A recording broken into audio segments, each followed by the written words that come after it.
El próximo 27 de marzo se realizará el referéndum que pondrá a consideración la anulación de 135 artículos de la Ley de Urgente Consideración. En esta recta final de la campaña, tanto gobierno como oposición están ajustando detalles para llegarle, entre otros, a los indecisos que, según las encuestas, representan un porcentaje alto del electorado. ¿Qué estrategias se están aplicando? La gente está metida en la campaña. De estos y otros temas estaremos hablando esta noche. Bienvenidas, bienvenidos. Así comienza este primer programa de Lado B. No se elige el último domingo de marzo ni partido político ni legisladores, pero sí se elige votar por un mejor país para vivir. Otra cosa significaron los 15 años de medidas económicas del astorivergarismo y no lo vi nunca al senador Andrade oponerse a esas políticas. No le dimos más poder a la policía para reprimir, sino que le dimos más competencia para que puedan combatir el delito. Y claramente, al tener más competencia, la policía está empoderada de mayores funciones. No tiene nada que ver con la LUC el descenso que se produjo en determinado momento del delito en este país. Eso me parece que es importante saberlo y que hoy que tenemos mayor movilidad, como dice un amigo, entonces si no la LUC tendría carácter planetario porque el delito descendió un 37% en el mundo. Se plantean el desalojo express, que si uno se atrasa 3 días en el pago, ya puede ser catalogado de moroso. Ya ahí tiene una multa para regularizar, una multa del 60%. Ni la ley de usura soporta esa magnitud. Y comienza un proceso que puede dejar a la familia fuera de su hogar en un mes o mes y medio. En ese sentido, entonces, el ciudadano tiene que tener la más absoluta tranquilidad de que aquí no va a haber ni desalojos express ni vulneración de derechos de nadie. Es un nuevo mecanismo que pretende beneficiar a los sectores más populares y a los sectores jóvenes de nuestra población. El cambio en educación no necesariamente requiere iniciativas legales. O sea, la LUC no supone la transformación de la educación. La LUC sienta las bases para poder llevar adelante la transformación, entre otras en la modificación de la gobernanza, entre otros en darle el carácter universitario al título de los docentes y así jerarquizar el rol docente. Si se quiere llevar adelante una transformación educativa, no se puede decir, dejo a los trabajadores de lado, dejo a los estudiantes de lado, dejo a las familias de lado.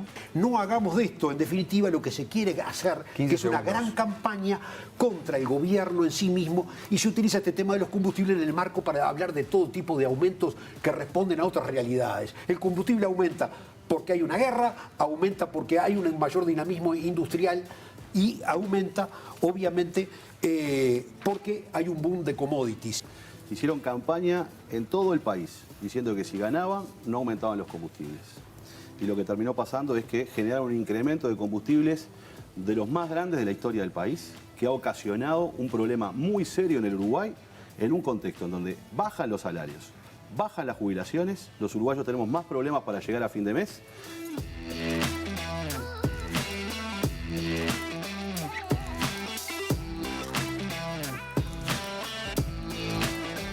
Estamos en la recta final de la campaña y ya me acompañan aquí los invitados. Tenemos a la politóloga, docente e investigadora Marcela Yen. ¿Cómo estás, Marcela? Gracias por acompañarnos. Un gusto estar acá con ustedes, Wilmar. Bueno, y también Eduardo Botinelli, director de la empresa Factum, sociólogo, también docente. Gracias, Eduardo, por estar aquí con nosotros. Gracias a ti. Les hice una presentación corta a los dos. Podría seguir hablando, ustedes tienen más títulos. Y desde hoy cargan con el título de ser los primeros invitados también del lado B. No les quiero tirar presión. Pero bueno, acá están. Lo ponemos en el currículum. Exactamente. Bueno, para empezar, ¿cómo están viviendo esta campaña? Empiezo contigo, Eduardo. ¿Te sorprendió algo o es, digamos, que está transitando por los carriles normales para vos?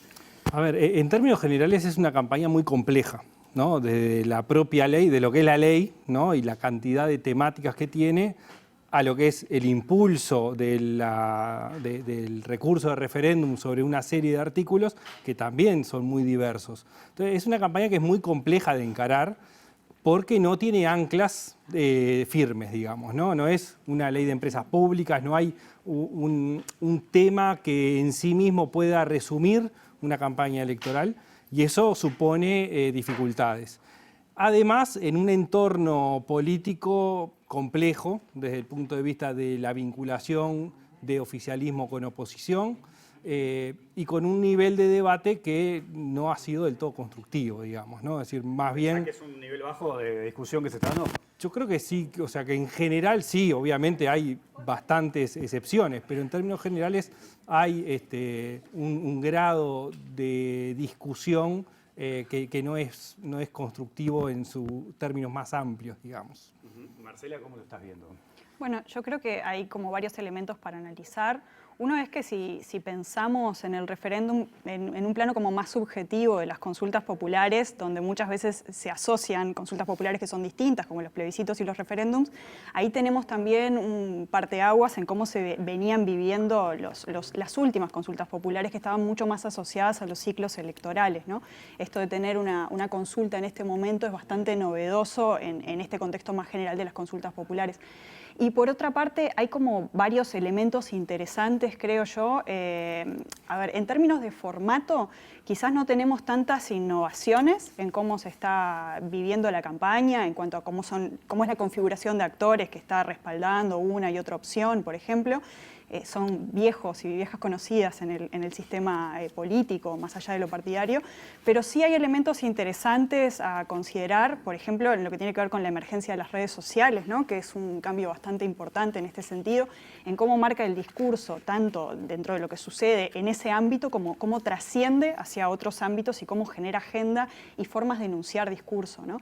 En ese sentido creo que es bastante interesante, por ejemplo, y ahora les traigo un dato recién salido así de la última consulta que hizo la Usina de Percepción Ciudadana, que analizando cómo se informa la gente en relación al referéndum, en esta muestra de 400 personas que se consultan regularmente desde la Usina, se veía que si bien los medios tradicionales siguen siendo preponderantes en cómo se informa la gente, de todas formas las redes sociales eran el medio predominante para 1 de cada 4 personas, y esto además era mucho más alto en las personas más jóvenes, ¿no? Las personas de 18 a 29 años, era más de 1 de cada 3 que se informaba a través de las redes sociales. Creo que este es un elemento bien interesante para analizar en relación a los cambios que se producen, ¿no? Creo que quizás tengamos pocas sorpresas, pero sí muchas novedades, y todavía hay muchos espacios para la sorpresa, porque todavía quedan días cruciales, ¿no? para definir esto. Es un dato muy interesante ese, Marcela, el de las redes, y lo engancho un poco con lo que decías, Eduardo, de ese debate que quizás no tiene tanto nivel, y a veces las redes se presta un poco para ese intercambio, que quizás no es el que esperamos todos, ¿no? Donde se pueda dar una discusión un poco más civilizada, si se quiere. A veces se cae en el insulto, en el intercambio, que no es el que estamos esperando, ¿no? Eso se ha visto también en esta campaña. Sí, a ver, es cierto que las redes no se instalan ahora. Lo que sí es claro es que las redes tienen un vínculo por lo menos bidireccional, en el sentido de que es una generación o es utilizado por los actores políticos como un lugar donde depositan determinadas opiniones que les sirven para después ser entrevistados por los medios de comunicación. Y después, del otro lado, cuando aparecen en los medios de comunicación, también son utilizados para difundir ese mensaje, el que retroalimenta en las redes. Entonces, muchas veces la propia dinámica de la campaña y de las redes sociales lleva a esto que hablábamos antes, ¿no? Es decir, bueno, ¿qué es lo que puede generar el interés de los medios de comunicación para uno de 99 diputados o uno de 31 senadores, contando a la vicepresidente? Bueno, es que genere algo novedoso.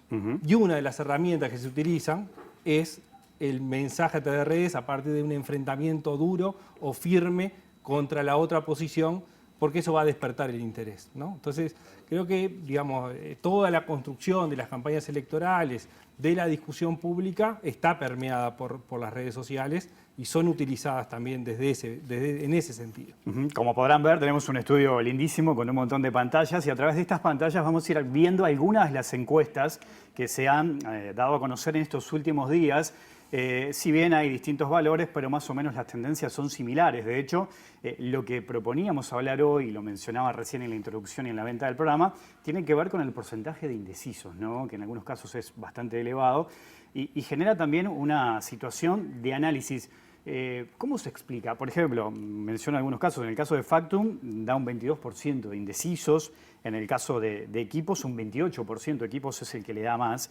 En ese sentido, ¿cómo se explica que tengamos este porcentaje de indecisos? ¿Qué explicación le encuentran ustedes? Marcela. Bueno, creo que hay como varios modelos para poder entender esto de por qué surge la indecisión y además en comparación con lo que ha sucedido en otras instancias electorales recientes, ¿no? Si nos fijamos en las últimas instancias electorales, las elecciones nacionales, han ido creciendo el número de indecisos e indecisas, ¿no?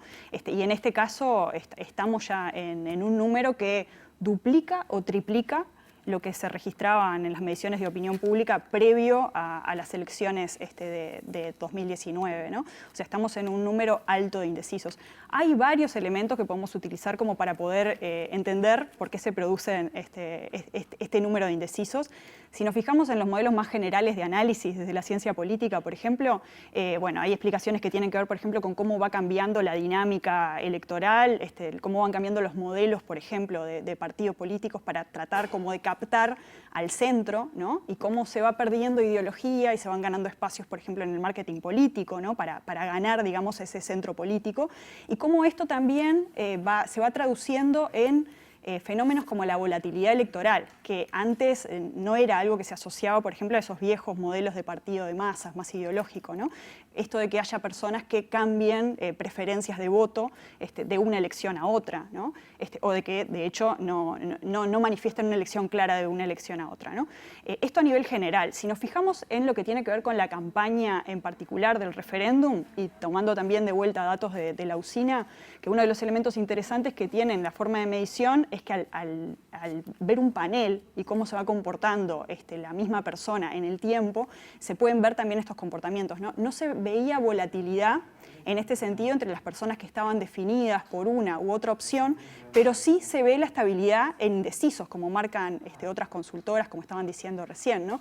Y esto tiene, creo, mucho que ver con la persistencia de desinformación en este sector, ¿no? Es el sector que tiene menos información, y entonces esto se va permaneciendo en el tiempo, ¿no? Esta falta de información. Creo que es un elemento central a tener en cuenta, el elemento de la desinformación en relación a la indecisión, en relación a este referéndum, ¿no? Y lo otro es la multiplicidad de mensajes que hay, ¿no? En las diferentes campañas. ¿Por qué se está decidiendo por el sí o por el no? No está del todo claro el mensaje que se transmite a la ciudadanía. Estamos hablando de que hay un problema de procedimiento en cómo se propuso la LUC y se tramitó, y entonces por eso se está buscando derogar estos 135 artículos. Tiene que ver con el contenido de estos 135 artículos y todas las diferentes temáticas que abarca en ámbitos clave de la política pública, o tiene que ver con esto de estar a favor o en contra del gobierno del presidente Lacalle Pou, ¿no? Entonces, en esta multiplicidad de mensajes que se van transmitiendo, una de las cosas que puede llegar a predominar es el mensaje más simplificador, ¿no? O el mensaje más simple, que es esto de, bueno, estamos entonces decidiendo a favor o en contra del gobierno, lo cual también es un problema en la comunicación. Eduardo, tomando algo de lo que decía Marcela recién, ¿estos indecisos tienen algún punto de contacto con los indecisos de otras etapas electorales de nuestro país? A ver, hay puntos de contacto y otros que no. Entre otras cosas, por lo que decía Marcela, estamos en un nivel que no es comparable con lo que tuvimos en los últimos años, en volumen.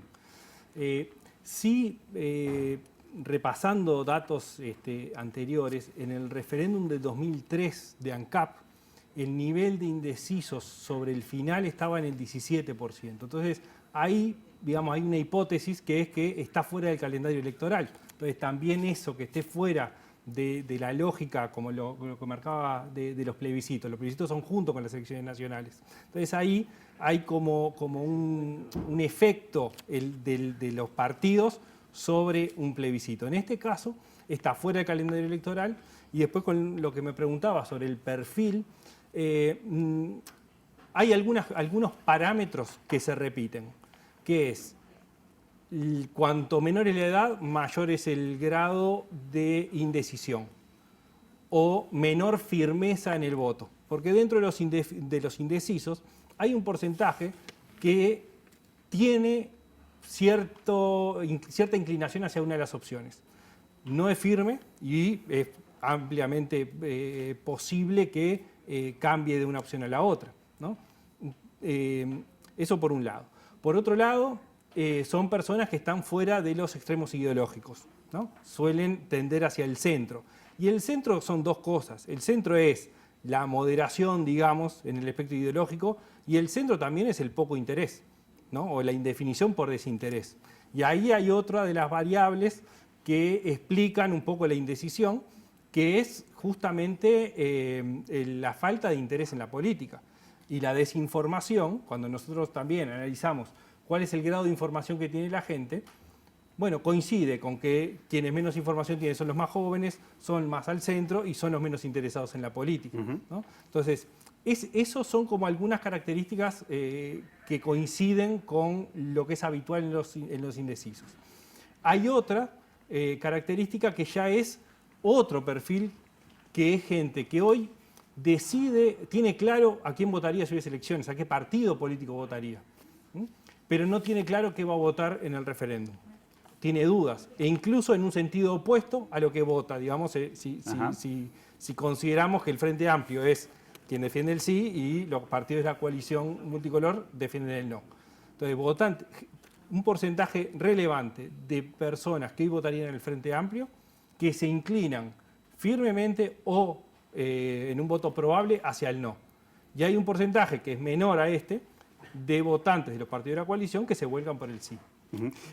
Mucho se ha hablado por estas horas del voto en blanco, el voto anulado, la utilidad que tiene esta opción. Seguramente a ustedes se les debe haber preguntado muchísimo en estas últimas horas. Les propongo ahora ir al móvil para tratar de explicar esta situación, y ahí está nuestro compañero Diego Martini. Diego, ¿cómo andas? Bienvenido. ¿Qué tal? Buenas noches para vos, Wilmar, todos los éxitos en este lado B. El saludo para Marcela y Eduardo, que están ahí acompañándote. Es cierto, se ha hablado mucho en estas últimas semanas sobre, bueno, las posibilidades que hay, y para hablar de esto estamos con Pablo Klappenbach, ministro de la Corte Electoral, y hablábamos hace un rato. Las opciones en realidad para este referéndum del 27 de marzo son 4. Votar el no, votar el sí, votar en blanco o votar anulado. Votar el no, votar el sí y votar en blanco parece bastante sencillo, ¿no? Poner la papeleta celeste, poner la rosada o no poner ninguna. Ahora, ya para arrancar, Pablo, y para sacar la duda, ¿qué implica un voto anulado? Un voto anulado es un voto no válido, por lo tanto no va a ser considerado para ninguna de las opciones, que eso es a veces lo que se está confundiendo. El votar anulado se puede votando dos hojas de votación de las dos opciones distintas, o marcando y demostrando la intención de eliminar el voto secreto, escriturando la papeleta, doblándola de tal manera que se violente el secreto del voto, o acompañándola de un objeto extraño, y ahí es un voto anulado. Bien. En el caso de los votos válidos son los votos por la papeleta del sí, por los del no, y el voto en blanco. Como lo establece la ley que reglamenta el referéndum, el voto en blanco va a ser considerado como voto por no. Y también lo establece la ley que para que el recurso o referéndum gane la opción del sí, deberá superar más de la mitad de los votos válidos. Los votos válidos son el sí, el no y el voto en blanco. El tema que decía, los votos anulados hace que tenga que llegar a menos votos, el sí en este caso. No, las opciones para que gane tiene que tener más de la mitad más uno de los votos válidos, sin importar cuántos anulados haya. Los votos válidos son la suma del sí, no y en blanco. Bien, perfecto. Pablo, bueno, de cara al 27 de marzo, ¿cómo se están preparando en la Corte? ¿Vuelve a aparecer la figura del facilitador como fue en las últimas elecciones? Sí, este acto electoral se sigue siendo organizado en la situación de pandemia, si bien es otra las realidades comparado a otros actos electorales que ya organizamos, pero sigue invitándose a la gente a participar con lo que ya conocemos todos. En lugares cerrados vamos de tapaboca, que hay alcohol en gel para desinfectarse las manos, y el facilitador seguirá figurando como para ayudar a todas las tareas en este caso. Pablo, te hago una consulta que quizás quedó una duda. En caso de que no haya ninguna lista para anular, pero haya un objeto extraño, ¿qué sería ese voto? Eso en la jerga electoral es un voto en blanco con objeto extraño. El valor de ese voto es voto en blanco. Y como le expliqué recién, que lo reglamenta la ley, el voto en blanco es considerado por el no. Bien, aunque no haya ninguna de las listas, sí hay un objeto que es extraño, igualmente es un voto blanco. Sí, vamos a poner un ejemplo concreto. Si solo aparece un boleto del servicio de transporte metropolitano en un sobre, eso es un voto en blanco con objeto extraño. Es considerado un voto en blanco. Bien. Si no hay ninguna de las hojas de votación, las hojas de votación son las papeletas por el sí o por el no, es un voto en blanco. Bien, perfecto. Recordar algunos detalles para las elecciones, para el referéndum del próximo 27 de marzo, lo decíamos y lo recordamos ahora con Pablo, el último fue el de ANCAP en 2003. Bueno, recordar que es un voto obligatorio, qué multas hay previstas para aquellos que no votan, qué opciones tienen aquellos que no acceden a votar. Bien, el voto es obligatorio y me gustaría aclarar para que no confundir con actos electorales del año pasado. No hay límite de edad, es obligatorio para el total de los habilitados para votar. ¿Cómo saber si uno está habilitado para votar? En la página web de la Corte hay un buscador que usted pone su credencial y le dice si está habilitado y ya le dice en qué circuito también le corresponde votar. Si no se acuerda de la credencial, ese mismo buscador le da la opción de poner por nombre y fecha de nacimiento y aparece la información. Si alguien no pudiera votar, puede justificar o pagar la multa. La multa es de una unidad reajustable y en el caso de que sea funcionario público o profesional universitario de la Universidad de la República, son 2 unidades reajustables. Para justificar la no emisión y el pago de multa, perdón, vamos a aclarar, es a través de la página web. Hay una plataforma de pagos con todos los sistemas de pagos que hay y es a través de la página web que por supuesto se podrá hacer después del 27 de marzo. En el caso de personas que no puedan emitir su sufragio, la ley tiene previsto que quienes estén enfermos o fuera del país pueden justificar. También se hace el trámite en línea a través de una plataforma y obviamente deberán adjuntar la documentación que demuestre la situación por la que plantean. Y hay una tercera opción que es por causa de fuerza mayor. En ese caso deberán explicar cuál es la causa, adjuntar la documentación que demuestre esa causa y será analizado por la Junta Electoral correspondiente que justificará o no la no emisión del voto. Muy bien. Pablo Clanepach, ministro de la Corte Electoral, le agradecemos por estos minutos con Lado B, con TV Ciudad. Gracias por recibirnos en su casa. Volvemos a piso, Wilmar, cuando vos quieras. Gracias, Diego. El abrazo grande también para el ministro con sus explicaciones. Marcela, Eduardo, tomando algo de lo que mencionaban ustedes, ¿no? ¿Es posible esperar en este 27 de marzo el famoso voto cruzado, ¿no? Estamos hablando de personas que quizás en la última instancia votaron al gobierno, votaron a la calle Pou y que en esta ocasión se pueden inclinar por el voto de sí. Yo sé que es difícil de imaginarlo hasta que no tengamos los resultados del 27, pero ¿es posible esperar un fenómeno de este tipo? Y tomo como partida también lo que ocurrió en octubre y noviembre, ¿no? Con el porcentaje que tuvo la candidatura de Daniel Martínez en ese balotaje ante la calle Pou. Bueno, ahí justamente tenemos 2 líneas de comparación. Lo que pasó en octubre y lo que pasó en noviembre, porque hubo cambios importantes. Hoy nosotros hemos identificado votantes del Frente Amplio en elecciones pasadas que votarían al Frente Amplio si hubiese elecciones y que votan el no. ¿No? Y que incluso voto firme por el no.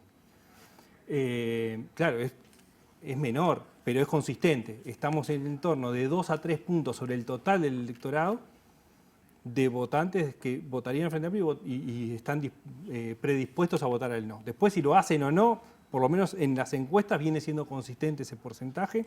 Y un porcentaje menor, también consistente, de votantes de los partidos de la coalición que se vuelcan a votar por el sí. Es el entorno del 1 al 1,5% firme, digamos que hay un cruce ahí que en principio favorece al no ese.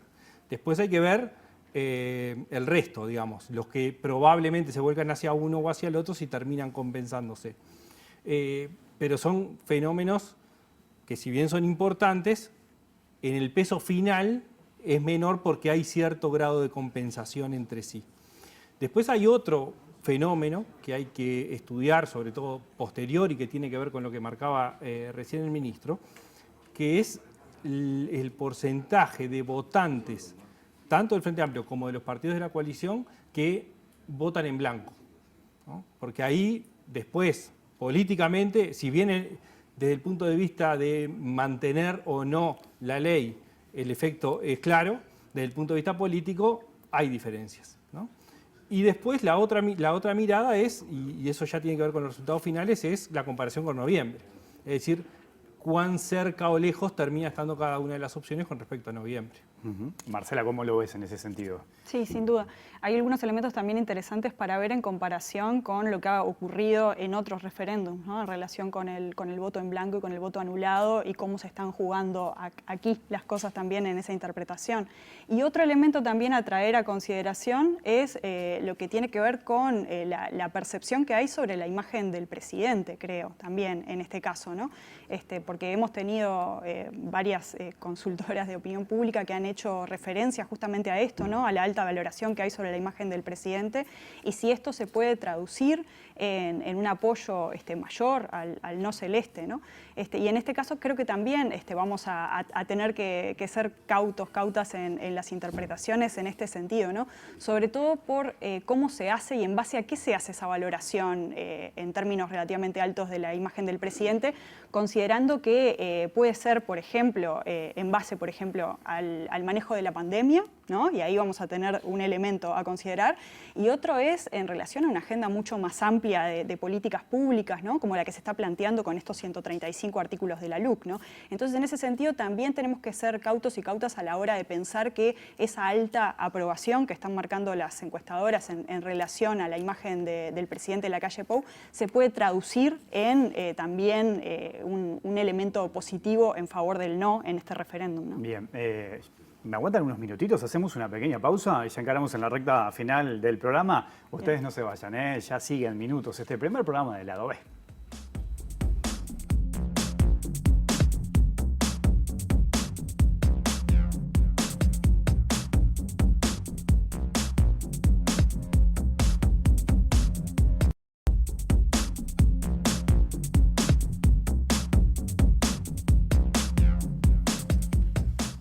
Seguimos adelante en este primer programa del lado B. Nos está acompañando la politóloga Marcela Schenk y el sociólogo y director de Factum, Eduardo Botinelli. Eduardo, ¿vos descubrís, identificás algún tema que de los dos lados les resulte atractivo tratar con el objetivo de captar votos? ¿Qué has visto en esta campaña? A ver, creo que, como decía al arranque, es tan variada la temática que creo que ha habido durante la campaña un poco de ensayo y error, e incluso el posicionamiento que hablaba Marcela antes con respecto a la imagen del presidente, eso también ha cambiado, y el planteo de si esto es contra el gobierno también ha cambiado. En septiembre del año pasado, cuando todavía no estaban confirmadas las firmas, pero ya era un hecho, la primera lectura que hacían desde el gobierno es que esto no era contra el gobierno. Pasado el tiempo y acercándose a la instancia electoral, viendo que el apoyo en términos de aprobación al presidente, que no significa que sea que todo el gobierno está siendo bien evaluado ni en todas las políticas, pero la imagen personal del presidente y la aprobación a su gestión está siendo evaluada positivamente. Entonces, eso hace que gire. Ahora el oficialismo habla de un referéndum contra el gobierno y de hecho pone a Lacalle Pou como cara principal en el último tiempo. Temáticamente, bueno, la seguridad es un conflicto para el Frente Amplio, sin dudas, pero también es un lugar donde empieza a darse un choque entre las noticias de asesinatos, rapiñas cotidianas y la visión del oficialismo de los números de denuncia y demás. Y el abuso policial. El abuso policial ¿no? entra también ahí. Y el otro que creo que desde el Frente Amplio se ha logrado colocar, por lo menos en la agenda, es el de la vivienda, ¿no? El tema de los alquileres ha tenido un lugar relativamente destacado en la discusión y después, sin duda, lo que es los combustibles, ¿no? También incómodo para el Frente Amplio porque enseguida dice, ustedes lo votaron, ¿no? Pero creo que es un lugar donde la coyuntura y el transcurso del tiempo ha ido rotando, digamos, los temas y los énfasis o los lugares que se ponen en el centro, ¿no? En el final, Marcela, ¿qué destacarías vos en ese sentido? Bueno, retomando un poco lo que decía Eduardo recién, me parece interesante los acentos que se han hecho también en los debates, ¿no? Que se han proliferado y como veíamos en el tape, ¿no? Van marcando algunos acentos importantes, que además creo que también es interesante ver quiénes miran los debates, quiénes han mirado los debates y han sido muy vistos entre quienes ya estaban convencidos y convencidas, ¿no? Y en ese sentido le han dado un lenguaje también para interpretar determinados temas, ¿no? Y creo que eso es interesante también pensando en lo que decíamos antes sobre la penetración que han tenido las redes sociales y cómo este mensaje más desde la militancia del no y del sí puede ir penetrando en otros públicos, ¿no? No solo con argumentos, sino también con otros acentos, ¿no? Pensemos, por ejemplo, en lo que fue el debate Manini-Ríos-Andrade y la imagen aquella de la embarazada, que en un caso era inquilina, en otro caso era propietaria, los memes que se generaron a partir de eso, ¿no? En un tema muy sensible como la vivienda, como decía Eduardo recién, ¿no? Y pensando un poco en lo que también traía Eduardo sobre el perfil de quienes son indecisos e indecisas, este perfil más de personas que no están tan interesadas en la política, que están más ubicadas en el centro. También es interesante pensarlo desde esta perspectiva de cómo se van produciendo estos mensajes y van penetrando estos mensajes en las personas más indecisas, ¿no? Bueno, nos quedaron un montón de temas, seguramente la vamos a seguir más adelante. Marcela, Eduardo, muchas gracias por estar en este primer programa. Muchas gracias a vos. Bueno, muchas Éxito. gracias. Ustedes saben, en esta jornada tenemos estrenos en la pantalla de TV Ciudad desde tempranito en este lunes y dentro de un ratito vamos a seguir con estrenos porque a las 9 de la noche va a llegar el primer programa de esta temporada de La Letra Chica con Maite Sarasola, con Jorge Temponi, pero además con un gran equipo de compañeros. Nosotros volvemos mañana a las 8 de la noche. Que pasen bien. Chao.